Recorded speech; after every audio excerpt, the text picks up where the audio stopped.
The itching had started 2 days ago, a strange, crawling sensation deep inside her. Then came the smell, strong and rotten, like something dead. By the third day, sharp pain stabbed her lower stomach every few minutes. Grace Miller sat in the back row of the lecture hall, her head resting on her palm, fanning herself weakly with a battered notebook. She hadn't eaten since the previous night. Her eyelids were heavy, her thoughts far from the lecturer's voice. She was thinking about her mother again. Linda Miller had been coughing blood for weeks. The hospital in Dallas said she needed immediate surgery, 70,000 naira or she might not survive. Grace had checked her bank account that morning, 2,300 naira. That was all. When the class ended, she trudged back to her dorm. Her legs felt like they were carrying bags of cement. The afternoon sun beat down on her head, baking the concrete path. She pushed open the creaky door to her room. Her roommate, Vanessa Carter, sat cross-legged on the bed, filing her nails, her phone pressed to her ear. A cloud of expensive perfume filled the air.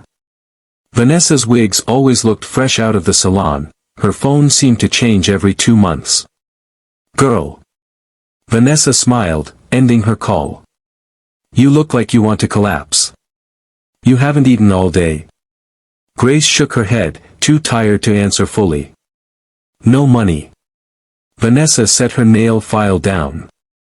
Her eyes narrowed in thought. "Look, Grace, you can't keep living like this. Your mom is sick. You're starving. Yet you're still acting like a saint. Let me help you." Grace frowned. "Help me how?" Vanessa leaned forward, a slow grin spreading across her face. "I know a man, very rich, very clean, very generous. He's not the rough type. Just likes respectful girls. One night with him and your mom could have her surgery and medicine for a year." Grace's stomach tightened. She had never done anything like that before. But her mother's thin, coughing body flashed in her mind, the hospital bed, the oxygen tubes. That night, after locking herself in the bathroom, she cried quietly until her chest ached. She whispered to herself over and over, "Just once. I'll do it just once." By 10:30 p.m., a sleek black SUV rolled up outside the dorm gates. Vanessa pressed a small black gown into Grace's hands. "Wear this. Red lipstick. Simple. No stress." Grace's hands trembled as she applied the lipstick in front of the mirror. She stared at her reflection, pale, scared, but determined. "Just one night," she whispered. She stepped into the cool night air, her heart thundering. The tinted window rolled down. Inside sat a tall, dark-skinned man with a gold wristwatch that caught the streetlight. He smiled slowly. "You're even more beautiful than she said," his deep voice rumbled. Grace swallowed hard. She didn't know this was the night her life would change forever. The SUV door opened, and Grace climbed inside. Without knowing, she had just walked into the hands of the man who would steal something far more valuable than her dignity. The man's cologne filled the SUV, warm and expensive, with a scent that lingered in the air like something dangerous. Grace kept her hands folded tightly in her lap, her eyes darting to the tinted windows. He drove without saying much, just glancing at her from time to time with a faint smile, the kind of smile that didn't reveal anything but still made her uneasy. The city lights faded as they headed toward the outskirts of town. When they pulled into the driveway of a quiet hotel, Grace noticed it was nothing like the cheap motels she'd seen before. The marble lobby was silent, the receptionist polite but strangely expressionless. He led her to the elevator and pressed the button for the top floor. When they stepped out, the hallway was carpeted in deep red, with gold-patterned walls. Inside the room, the air was cool, the bed massive, the curtains drawn tight. He set his phone on the dresser, then handed her a glass of orange juice. "Relax," he said smoothly. "I don't bite." Grace took the glass but didn't drink. He sat on the edge of the bed, watching her like he was studying every movement. She forced a small smile, her palms damp. After that, the night blurred. She remembered him leaning closer, saying something she couldn't hear over the pounding in her ears. She remembered the weight of his gaze, the dim light, and the heavy scent of his cologne pressing in on her. When she woke the next morning, sunlight streamed faintly through the curtains. The other side of the bed was empty. Her head felt heavy, her body strangely weak. On the bedside table sat a thick envelope. Inside was a stack of crisp bills, 500,000 naira, and a small folded note. "Take care of your mother. I'll reach out again if needed. M." Grace's hands shook as she held the money. She didn't know whether to feel relief or shame. That same afternoon, she paid the hospital bills. Her mother's treatment began immediately. Within days, Linda was breathing easier, the coughing easing. Grace smiled for the first time in weeks, thinking maybe, just maybe, things would be okay. But that night was not free. Somewhere, in a place Grace didn't know existed, a man in red beads and a black robe placed something small into a clay pot, whispered her name, and smiled, because her womb was no longer hers. It began subtly, a faint itching that wouldn't stop. Grace thought it might be a yeast infection, but then came the smell. Rotten. Heavy. No matter how many times she bathed, it clung to her. Then the sharp pain arrived, stabbing low in her stomach until she doubled over in her dorm room. She went to the campus clinic. The nurse barely looked up from her chart. "Probably an infection," she said, scribbling a prescription. "Antibiotics. You'll be fine in a week." But nothing changed. 2 weeks later, things got worse. Her underwear was constantly damp, not with urine, but with a thick, blackish fluid that stained everything it touched. Then came the morning that made her scream. Grace shuffled to the bathroom at dawn, exhausted and nauseous. She sat on the toilet and felt something warm sliding out of her. She looked down, and froze. White, wriggling maggots crawled from between her legs, alive and moving. A sound tore from her throat, high, sharp, and raw. She stumbled backward, knocking over the bucket in the corner, her vision blurring. The next thing she knew, she was waking up in a hospital bed, a harsh white light glaring above her. Vanessa sat beside her, wide-eyed, her phone clenched in her hand. "Grace, Grace," she said quickly, shaking her shoulder. Grace turned her head slowly. Her voice came out hoarse. "I saw them crawling, they were alive." A nurse frowned from the doorway. "Maggots? What do you mean?" But Vanessa didn't look surprised. She bit her lip, glancing away like she was hiding something. The doctors ran every test they could think of, STD panel, negative. Ultrasound, clear. Pregnancy test, negative. The results all said she was fine. Grace knew she wasn't. That night, when the ward was quiet, she went to the bathroom again. As soon as she sat, the stabbing pain shot through her like a knife. She looked down. More maggots. She flushed them away with trembling hands, then stared at her reflection in the mirror. The girl looking back at her had deep circles under her eyes, lips pale and cracked, skin drawn tight. She looked cursed. She called Vanessa. "You told me he was safe. You said nothing bad would happen." Vanessa didn't meet her eyes. Instead, she whispered, "I didn't think he still did that." Grace's heart thudded. Still did what? Vanessa's voice trembled. Some girls who were with him before, they lost their minds. Others bled until they died. You're not the first. Grace's hands clenched into fists. You knew. Vanessa's eyes filled with tears. He paid me extra to bring you that night. I thought he'd stopped. Grace slapped her, the sound echoing through the room. But the damage was already done. An old woman in a white wrapper sat in a dim hut miles away, her eyes closed, her voice low. She doesn't know yet, her womb has been sold. The next morning, Grace took the earliest bus out of town. She didn't tell Vanessa where she was going. All she had was her mother's whispered advice over the phone. Find Prophetess Elara. She sees things no doctor can. The journey took hours. By the time she reached the small riverside village, the sun was sinking low, staining the sky orange. The air smelled of wood smoke and damp earth. The prophetess's compound was simple, a mud-walled courtyard, a carved wooden door. Inside, Prophetess Elara sat cross-legged on a mat, barefoot, her skin painted in white chalk markings that curved around her eyes like crescent moons. Grace had barely stepped inside when Elara spoke without looking up.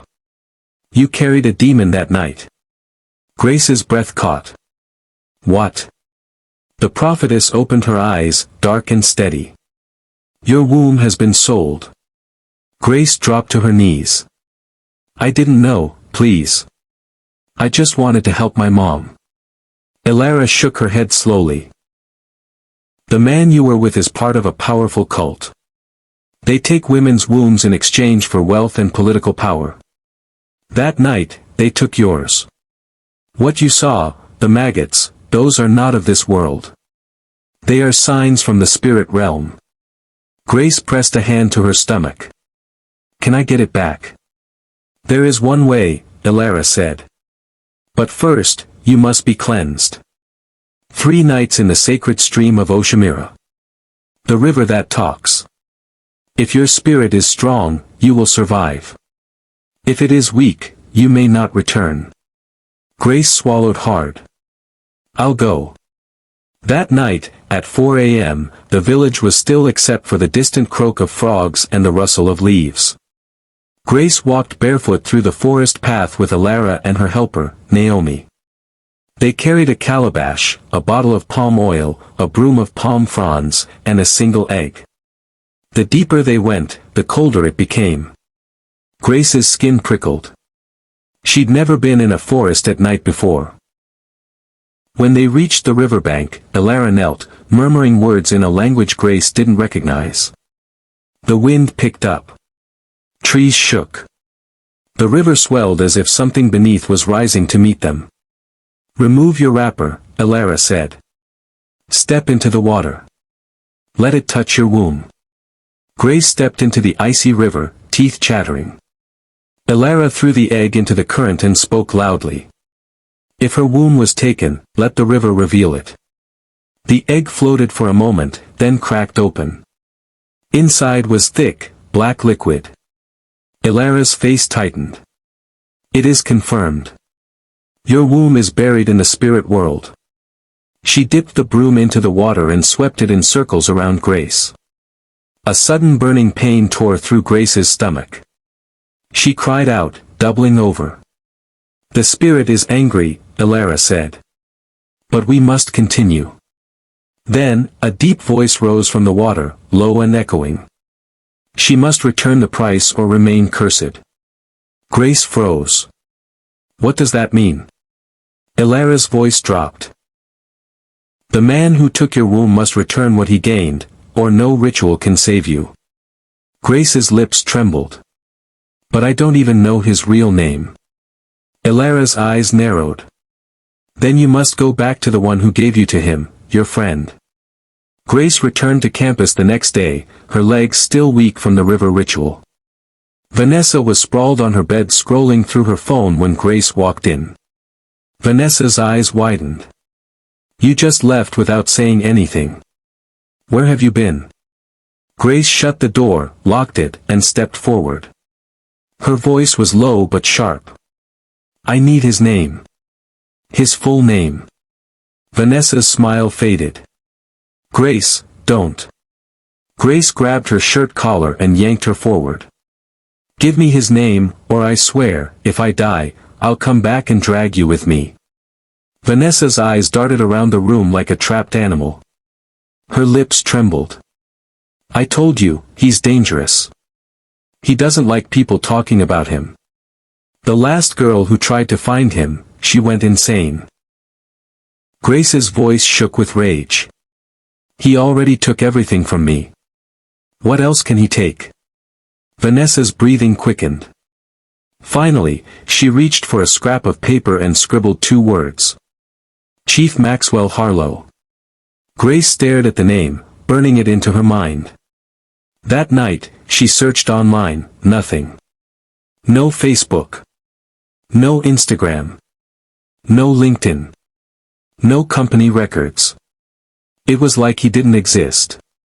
The next day, Vanessa reluctantly whispered another piece of information. He has a private lodge near Hilltop Estate. Security is tight. No one gets in without an invite. Grace borrowed a friend's oversized hoodie and sunglasses, took a cab, and headed to Hilltop. The estate was eerily quiet, manicured lawns, tall gates, no children playing. A fruit seller pointed discreetly toward a massive black gate with gold patterns. If it's the man with the black Jeep, that's his place. But people here don't call him Maxwell.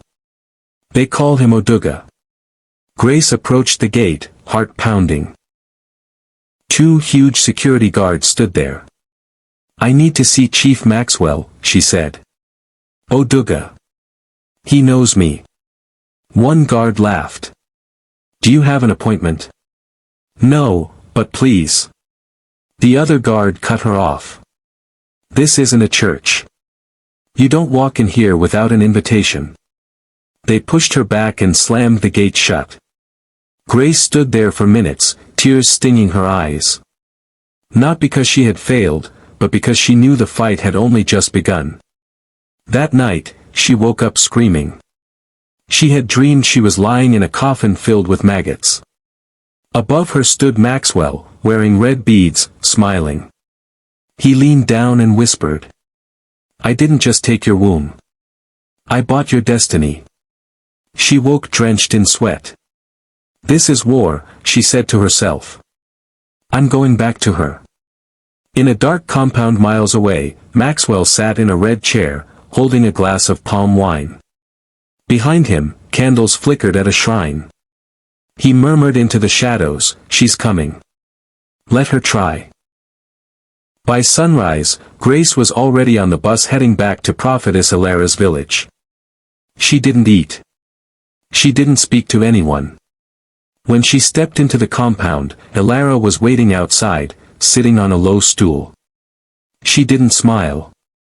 She didn't greet her. He knows you're searching, she said flatly. That's why he's sending shadows to block your way. Grace's throat tightened. I saw him in my dream. I was in a coffin, filled with maggots. He said he bought my destiny. Ilara rose slowly. Then it's time you see the truth. That evening, as the sun bled into the horizon, Ilara drew a large circle in the dirt and placed 7 red candles around it. In the center, she set a mirror framed in goat skin, its surface covered in a powdery black paste. She sliced her palm with a blade, letting a single drop of blood fall onto the mirror. Then she looked at Grace. Do not blink. No matter what you see, keep your eyes on the mirror until it goes dark. Grace knelt, her knees pressing into the dirt, and stared. At first, she saw only her own reflection. Then the image began to shift. She saw a river. A naked girl trembling as 2 women led her into the water, and realized the girl was her. The scene shifted again. She was back in the hotel room. The man handed her juice. She refused. Then he blew a puff of white powder into her face. She collapsed instantly. Another shift, a small shrine lit by candles. Maxwell stood there, wearing red beads and a black wrapper. In front of him, a clay pot filled with blood. He reached into the pot and pulled out a tiny wax figure shaped like a womb. Lifting it above his head, he spoke to unseen figures in the darkness. This is my offering. Give me power. Take her ability to carry children. He buried the wax womb in the earth. The image changed again. Grace saw herself years older, sitting in a hospital office, tears streaming down her face as a doctor said, I'm sorry, you have no womb. A voice echoed from deep inside the mirror. Unless he returns what he took, your future will be filled with tears. Suddenly, the mirror went black. Grace fell backward, gasping for air, her heart racing. I saw everything, she whispered. He buried my womb. He gave it to them. Elara nodded gravely. And he paid with your destiny. That's why nothing in your life works. That's why you are marked. Grace's voice shook. Can I get it back? Yes, Elara said slowly, but only if he unburies it with his own hands, or if his blood touches the earth where he buried it. Grace's eyes hardened. Then I'll make him bleed. That night, in his private compound, Maxwell stepped out of his jeep to find a strip of red cloth tied to his gate in a strange knot. Written on it in charcoal were 4 words. I want my womb. He stood there in the moonlight, staring at it. Slowly, a smile spread across his face. So, she's ready for war. 3 days had passed since Grace tied the red cloth to Maxwell's gate. She didn't sleep well. Every night she woke to faint whispers in her dorm room, voices too low to understand but cold enough to raise goosebumps. On the 4th night, she woke to something worse. A tall shadow stood at the foot of her bed. Her scream caught in her throat. The figure didn't move. It just stood there, watching. She reached for the lamp. The moment the light flicked on, the shadow vanished. Vanessa burst into the room seconds later. What happened? Grace's voice trembled. He's sending things to scare me. Vanessa's hands shook. Grace, you have to stop this. You don't understand the kind of people you're messing with. He has politicians in his pocket. Pastors. Judges. Even police. Grace's eyes narrowed. Good. That means he bleeds like the rest of them. The next morning, Grace went to Elara with a new request. I need to get close to him. Past his security. Past his gates. How do I do that? Elara studied her for a long moment. Then she said, a snake is easiest to catch when it comes for its prey. Make him come to you. Grace frowned. How? Tempt him with what he loves most, a girl who thinks she's already lost. That night, Grace dressed simply, no makeup, no flashy clothes. She went to a high-end lounge in town, one she knew Maxwell's associates frequented. She ordered nothing but a bottle of water and sat at the far end of the bar, pretending to be lost in thought. It didn't take long. A man in a navy suit approached, his watch almost as expensive as Maxwell's. He leaned down. You're Grace, right? My boss has been curious about you. Grace's pulse jumped. And your boss is? The man smirked. Let's just say, you've been on his mind. He slid a business card toward her. No name, just a number and a golden emblem. As Grace pocketed the card, she caught her reflection in the bar's mirror, and froze. Behind her, at the far end of the lounge, Maxwell sat in the shadows, smiling. Grace left the lounge that night with the card burning in her pocket. She didn't call the number immediately. Elara had warned her, when hunting a lion, you don't run to its den. You make it believe it's choosing you. So, she waited. 3 days later, the call came. Miss Miller. The voice was deep, smooth, calculated. Yes. My employer would like to see you. Tomorrow. 8 p.m. or something, elegant. The line went dead. Grace met with Elara before the meeting. The prophetess placed a small pouch in her palm. This is powdered bitter cola mixed with ash from a cursed tree. Keep it hidden. If you ever get close enough, pour it into his drink. It will make his spirit restless. It won't kill him, but it will weaken his guard.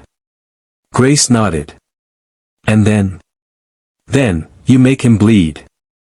The following evening, a black SUV pulled up at the curb in front of her dorm. The driver, dressed in a crisp black suit, opened the door without a word. Inside the vehicle, the air smelled faintly of the same expensive cologne she remembered from that night in the hotel. Her hands clenched into fists. They drove for over 30 minutes until the city lights faded and tall gates came into view, the same gold-patterned gates she'd been turned away from before. This time, they opened for her. The private lodge was silent, the air heavy. Maxwell appeared at the top of a wide staircase, dressed in a tailored black suit, a smile carved into his face. "Grace," he said, his voice rolling low. "I've been wondering when you'd find me." She forced a polite smile. "I wasn't looking for you." He chuckled, descending the stairs slowly. "Lies sound sweet in your mouth." Dinner was served in a candlelit room with floor-to-ceiling windows that reflected the darkness outside. Grace kept her movements calm, hiding the pouch Alara had given her. But halfway through the meal, Maxwell leaned back, eyes glinting. "You came here thinking you'd trick me. That little powder in your pocket? Throw it away." Grace froze. "I can smell it," he said softly, "just like I can smell fear." Maxwell smiled wider, his teeth sharp under the candlelight. "You're here on my invitation. Which means the hunt has already begun, and you're not the one holding the knife." Grace's pulse pounded in her ears. Maxwell's words felt like cold fingers wrapping around her throat. She tried to hide the pouch in her lap, but his gaze followed her every movement. "Put it on the table," he said, his voice still calm. She hesitated. Maxwell's smile didn't fade, but his tone sharpened. "Now." Grace slowly set the pouch down. He reached for it, untied the string, and poured the contents into his palm. He sniffed it once, then blew it into the air. The candle flames shivered. "You've been talking to Alara," he said. "I told her years ago to stop meddling in my affairs." Grace's hands curled into fists under the table. "Give me back what you took." Maxwell leaned forward, resting his elbows on the table. "Grace, I didn't just take your womb. I took your path. Your future. You think getting it back will make you whole again? No, you'll still be mine." Suddenly, the lights flickered. Two men stepped into the room, huge, armed, silent. Maxwell's voice was almost a whisper. "I could make you disappear tonight. No one would find you. Not even your prophetess." Grace's breath came fast. "Then do it. But if you kill me, you lose your prize. The spirits you serve will come for you instead." For the first time, his smile faltered. He stood, straightening his suit. "Get her out of here." The guards grabbed her arms. Grace struggled, but they dragged her through the hallway and toward the gates. Just as they reached the door, she twisted her wrist free and shoved one guard hard against the wall. The second lunged, but she ducked low and bolted through the open gate into the dark road.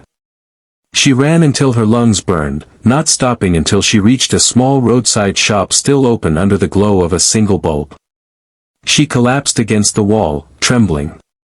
Her phone buzzed. An unknown number. She almost ignored it, until the text appeared. "You have 3 days, Grace. Return the red cloth to my gate, or you'll watch your mother die." Grace stared at the message, the blood draining from her face. This wasn't just about her womb anymore, Maxwell had made it war on her family. Grace didn't sleep that night. The text glared from her phone screen like a snake's eye. 3 days. Return the cloth, or your mother dies. She paced her room, her mind racing. Maxwell was trying to push her into surrender, but surrender meant living cursed forever. By sunrise, she had made her decision. She would hit first. Grace took the first bus back to the village.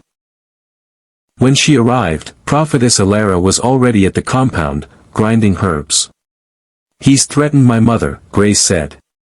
"I can't wait 3 days. I have to make him bleed now." Alara didn't look up. To make him bleed is simple. To make his blood fall on the same ground where he buried your womb, that is the real battle. Grace frowned. So we find that ground. Elara finally met her eyes. You'll need someone who's been there before. Someone who knows his rituals. Someone he won't suspect. Hours later, Grace was standing at the door of a cramped apartment in the outskirts of town. The woman who opened it was older, her hair streaked with gray. Her name was Stella Boyd, and she had once been where Grace was now. Stella's voice shook as she spoke. I barely made it out alive. But I know the place. It's deep in the woods, past a dry well. That's where he buries the offerings. Grace leaned forward. Will you take me there? Stella hesitated, glancing at the floor. If he finds out. Grace cut her off. If he wins, we're both already dead. That night, Grace returned to her dorm and found Vanessa sitting on her bed, her face pale. He came here, Vanessa whispered. Maxwell. He left this for you. On the desk sat a small black box. Grace opened it slowly. Inside was a single white egg, cracked, its contents replaced with black, writhing worms.